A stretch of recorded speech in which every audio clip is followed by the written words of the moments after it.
ನಮಸ್ಕಾರ. ನಾನು ಬಸವರಾಜು. ದ್ರಾವಿಡ ನೆಲದಲ್ಲಿ ತಮಿಳುನಾಡಲ್ಲಿ ಹೊಸದೊಂದು ದಿಗ್ವಿಜಯವನ್ನ ಸಾಧಿಸಿರುವಂಥದ್ದು ತಮಿಳಿಗ ವೆಟ್ರಿ ಕಳಗಂ ಸಂಸ್ಥಾಪಕ ನಟ ವಿಜಯ್. ವಿಜಯ್ ಎಂತಹ ದಿಗ್ವಿಜಯವನ್ನ ಸಾಧಿಸಿದ್ದಾರೆ, ಅವರ ಗೆಲುವಿನ ರಹಸ್ಯ ಏನು ಅಂತ ನೋಡಿದ್ರೆ ಸುಮಾರು 10 ವಿಚಾರಗಳ ಪಟ್ಟಿ ಮಾಡಬಹುದು.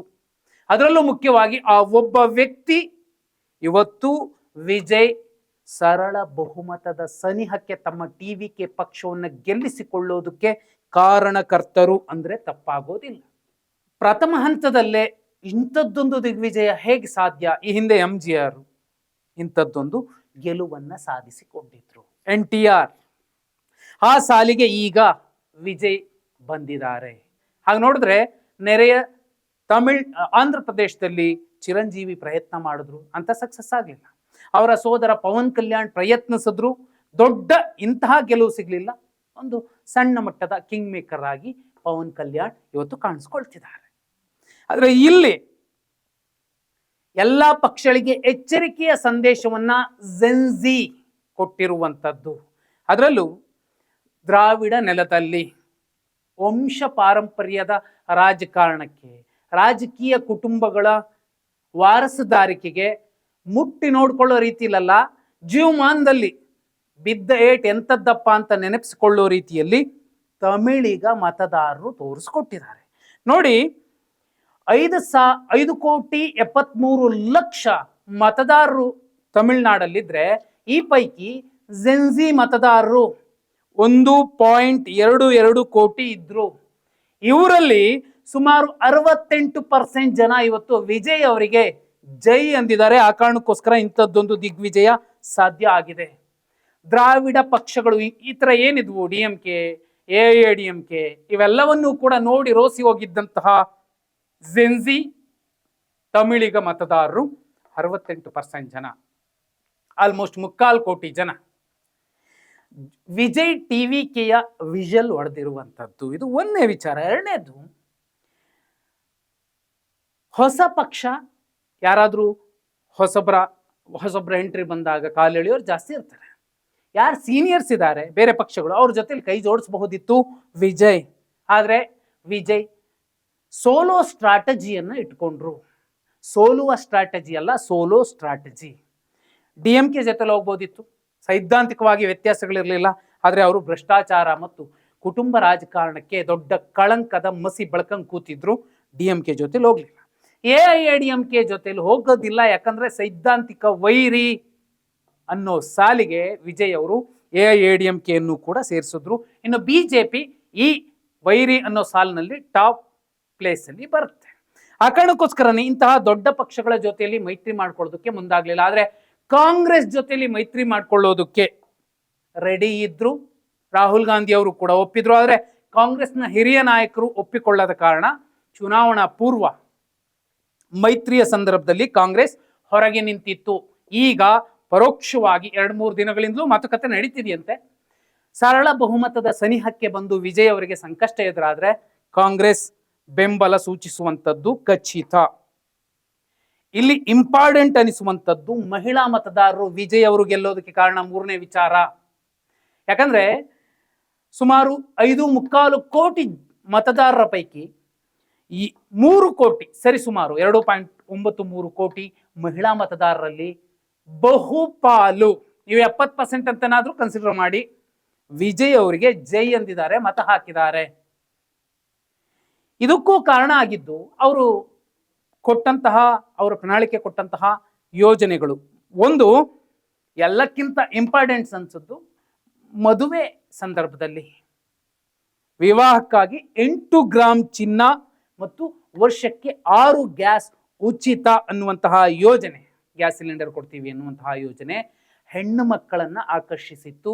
ವಿಜಯ್ಗೊಂದು ಚಾನ್ಸ್ ಕೊಡೋಣ ಅಂತ ಸುಮಾರು 2.93 ಕೋಟಿ ಮಹಿಳಾ ಮತದಾರರ ಪೈಕಿ 70% ಮತದಾರರು TVKಗೆ ಜೈ ಅಂದಿದ್ದಾರೆ, ಓಟ್ ಹಾಕಿದ್ದಾರೆ.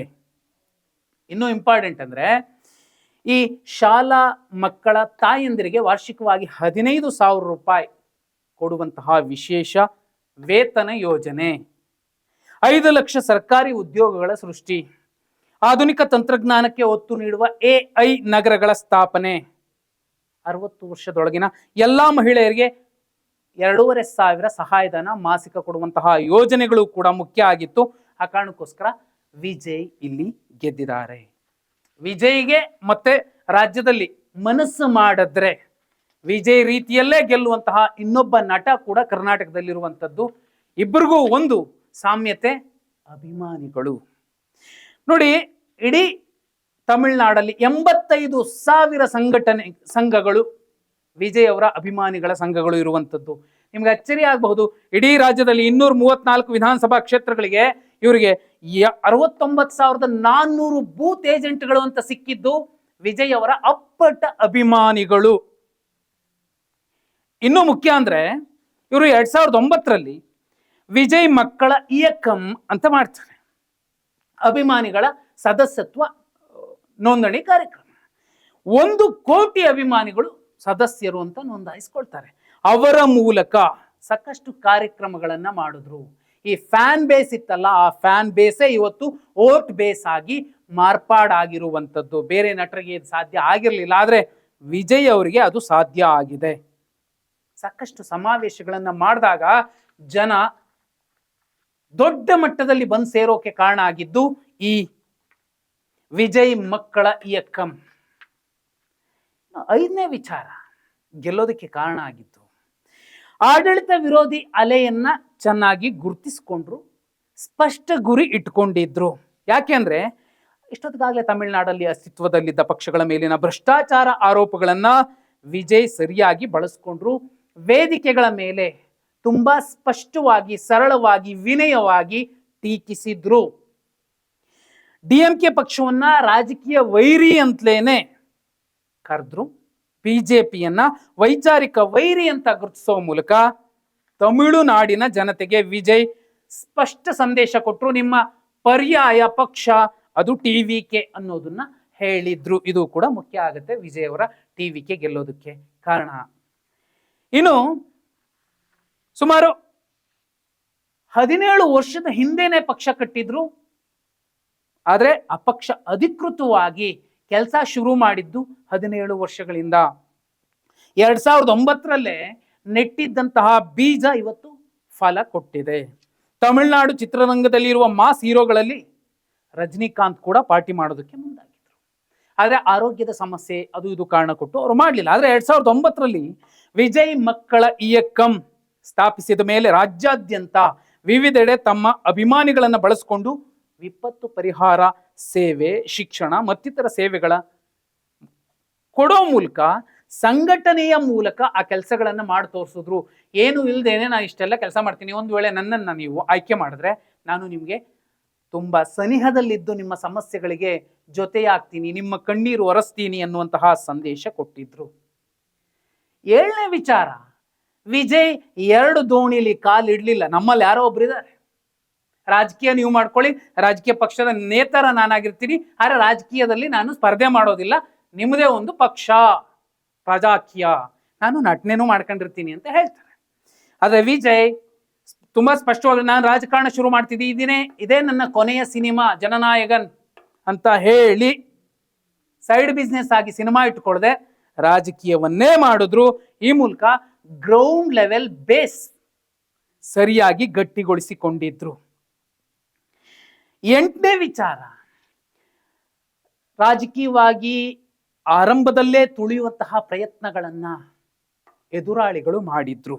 ಕರೂರು ಕಾಲ್ತುಳಿತದ ಸಂಘಟನೆಯ ಸಂದರ್ಭದಲ್ಲಿ ಯಾವೆಲ್ಲ ಷಡ್ಯಂತ್ರಗಳು ನಡೆದಿತ್ತು ಅನ್ನೋದು ಇವತ್ತಿಗೂ ಗೊತ್ತಿರುವಂತಹ ವಿಚಾರ. ಆ ತನಿಖೆ ವಿಜಯ್ ಅವರ ಸರ್ಕಾರ ಬಂದ ಮೇಲೆ ಇನ್ನೂ ಜೋರಾಗಿ ನಡೆಯುತ್ತೆ.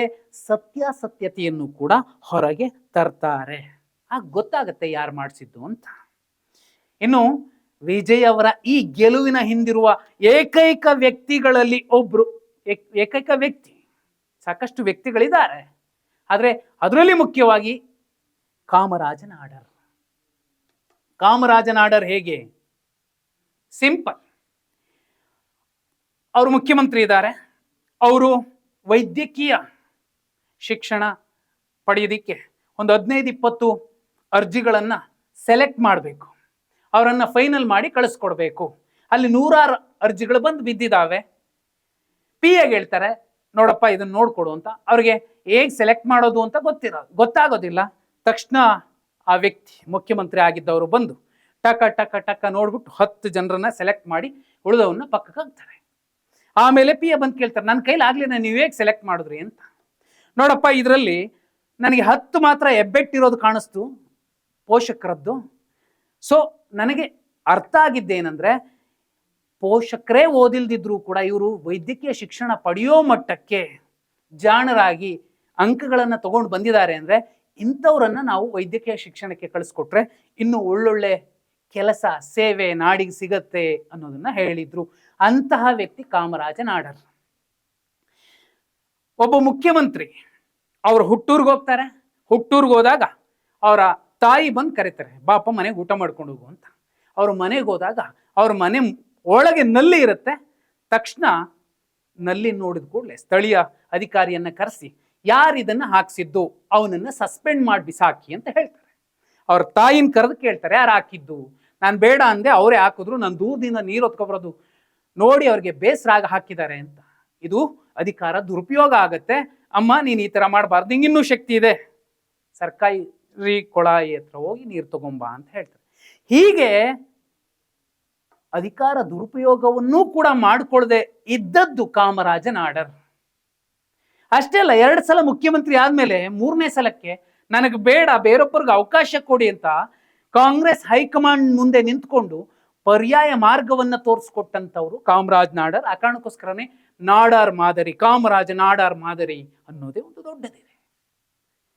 ಹಾಗೆ ನೋಡಿದ್ರೆ ನಾಡಾರ್ ಅನ್ನುವಂತಹ ಹೆಂಡ ಮಾರುವ ಸಮಾಜದ ಈ ಕಾಮರಾಜ ನಾಡರ್ ಇಂದಿರಾ ಗಾಂಧಿಯನ್ನ ಪ್ರಧಾನಿಯನ್ನಾಗಿ ಮಾಡಿದ್ದು ಇದೇ ವ್ಯಕ್ತಿ.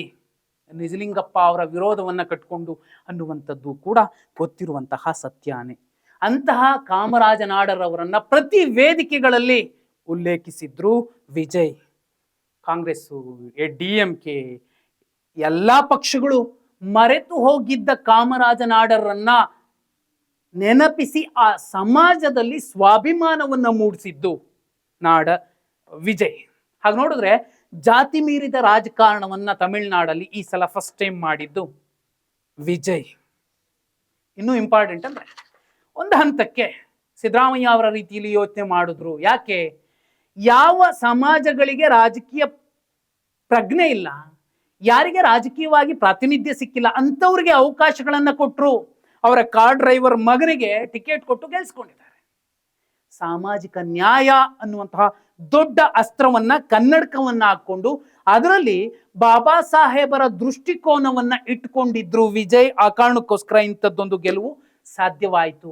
ಒಬ್ಬ ಪೆರಿಯಾರ್, ಒಬ್ಬ ಕಾಮರಾಜ ನಾಡರ್, ಒಬ್ಬ ಬಾಬಾ ಸಾಹೇಬ್ ಅಂಬೇಡ್ಕರ್, ಹೀಗೆ ಬಹುಪಾಲು ಜನರ ವಿಚಾರಗಳನ್ನ 17 ವರ್ಷಗಳ ಕಾಲ ಸುಮ್ಮನೆ ಕೂರ್ಲಿಲ್ಲ ಪಕ್ಷ ಕಟ್ಟಿ, ಒಂದು ಗಟ್ಟಿಯಾದ ಸಿದ್ಧಾಂತವನ್ನ ನೆಚ್ಚಿಕೊಂಡು ತುಂಬಾ ಜಾಗೃತವಾಗಿ ತಮ್ಮ ಅಭಿಮಾನಿಗಳನ್ನ ಒಟ್ಟುಗೂಡಿಸ್ಕೊಂಡು ಅಭಿಮಾನಿಗಳ ಸೇನೆಯ ಜೊತೆಯಲ್ಲಿ ಸಾಗೋ ಮೂಲಕ ಇವತ್ತು ವಿಜಯ್ ಮುಖ್ಯಮಂತ್ರಿ ಆಗೋರಿದ್ದಾರೆ.